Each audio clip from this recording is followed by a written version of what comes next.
the army of the metronome. Do not say she was my bother, parting ways, O mother of my brother. Let's go to bed to lie to ourselves leadenly in leisure.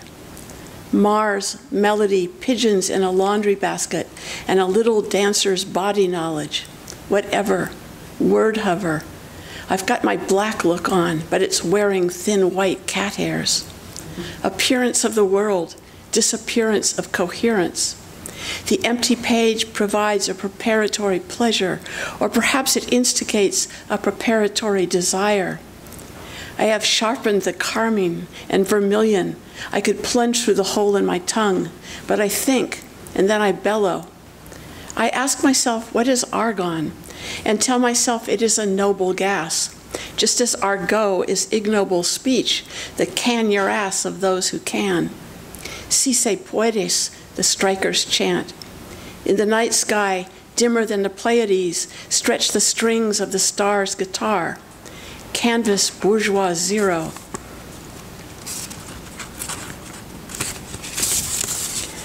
One day, a woman I'll name another day hitched her pelicans to a raft and went to sea.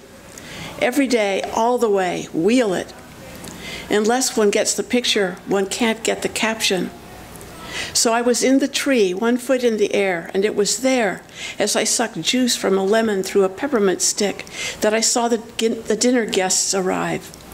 Fluorescent navy flowers, incandescent sand buttons, and militant blazing fireflies, yes or no? As a rider of a city bus, I am in the early morning light at the window a fly. Or as a fly, I am a city rider at a window in the early bus light. Windows, walkways, leaves to abandon. As a bow-shaped bird of prey, she hovers as an inclination in its freedom. Damage is not the same as discontent, but may elicit insincerity rather than sarcasm, perplexity rather than allegories. Whizzing samurai shuttlecocks. I am open to jeremiads. One winter's evening on wheels dreary, the human face flapped its feet. A great gaseous ghost is growing in a notch. It sleeps below the telephone lines that send ideas between ears.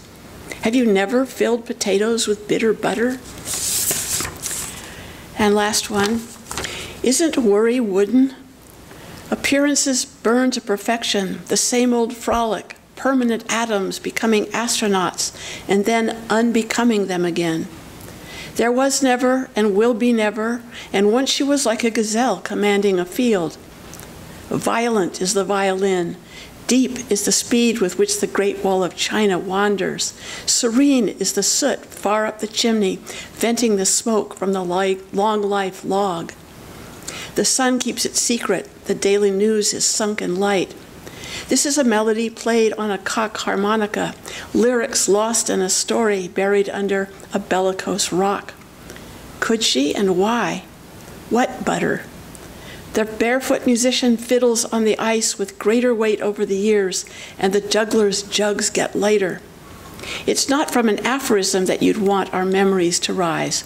You'd resist, persist, preside. Life is full of indubitable data, indelicate stuff.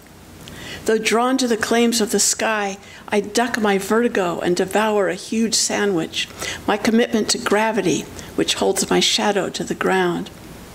We are subject to the ultimate disorientation, a cloud of invisible power. The sun is surefire. Thanks.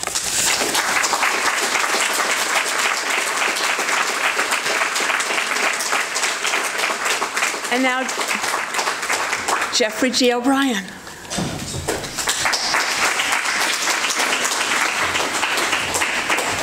Hi. Thank you to Christopher and Cecil for convening us all and for the other events to come. I'm going to read 2 poems from this new book, People on Sunday, and then a new one. The first drops a lot of names, and as someone just told me, picks them up. It's called Distraction. Spencer coined blatant to show us the scandal of truth can only be invented. The same holds true for you. in whom subject and object sound alike a common depth, quote, the never other than lost continuity, Alan Grossman defines as present wherever poems are present. Stein says they will not nearly know, as if she were one of the romantics, but is not talking about a ruin or frieze. What is she talking about? The etymology of blatant, which has caused speculation precisely because it was coined. The fact that Spencer used it to modify beast makes its kinship with blatand, bleeding, in 16th century Scots, appealing. But the Latin blatire, to babble, also makes sense in context.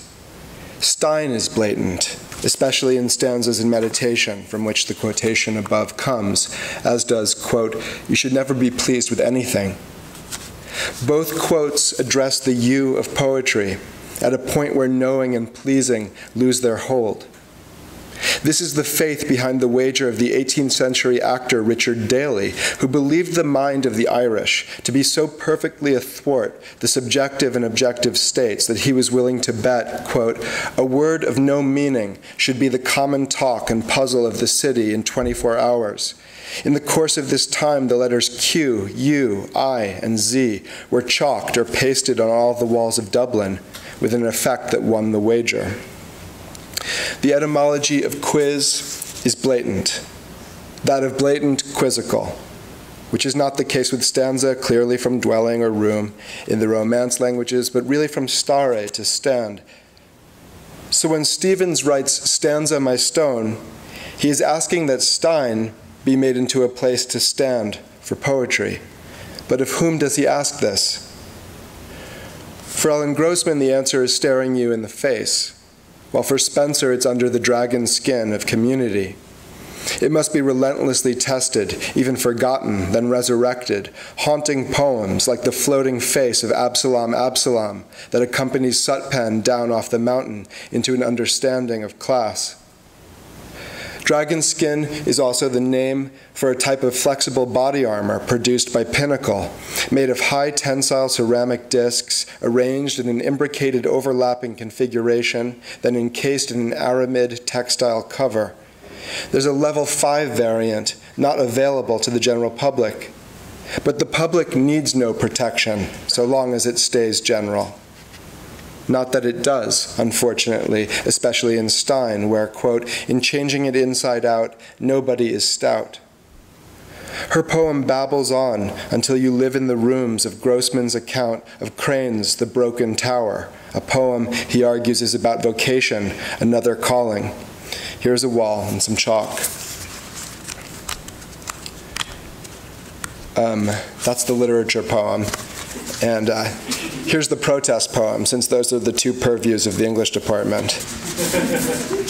Actually, I hadn't intended the segue, but the last one ends with talking about potentially chalking a surface, and we've just discovered that it's illegal to chalk surfaces at Berkeley. You will be detained if you do so, which could then produce another protest, and so it goes. This poem's called Thanatopsis, a fancy word for sight of death or a meditation on death. Poems often like to do those meditations in the spring. And this is in part about the events of November 9th, 2011 over in Sproul, but other things too. Thanatopsis. Here again, just a few minutes to see what we've done with what they let us have.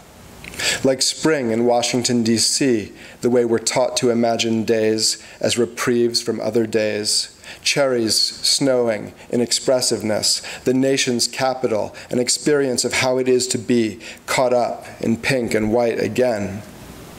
This year is somewhat different in that there are very few days. They have names like N9 and M1, what they've let us do with what they can't keep us from having, a stand your ground law to address weeks of solid rain, the street that goes on where the way is closed, responding to events as they spread from each instance to the live rule, requiring them, like spring requires, trees to flower at points along their branches.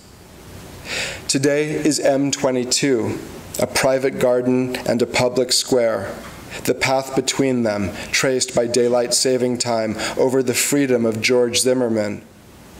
Like his ability to move in fantasy, certain days don't stop but shed new ends continuously, as though in lives not defined by the clock of limited resources. Other days not yet here, a greater scarcity of water, the first of the new kind of arrests, already reach back through their inevitability into potentials of the present tense, the stare of passers-by as you make a viewing party of yourself, shouting, "Drop the charges," stemming from N9 on the one hand, while on the other wanting Zimmerman in chains beyond the room in which he finds himself.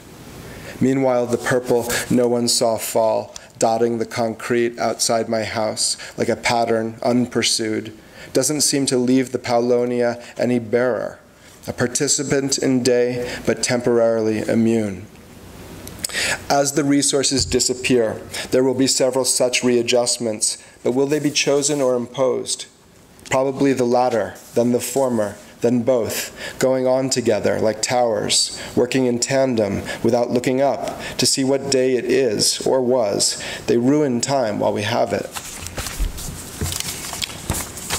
I'm going to end with a new poem called After England, which I wrote after coming back from England and Keston Sussex Poetry Festival. I'm going to dedicate it to Steve Goldsmith because it was produced in me by reading his recent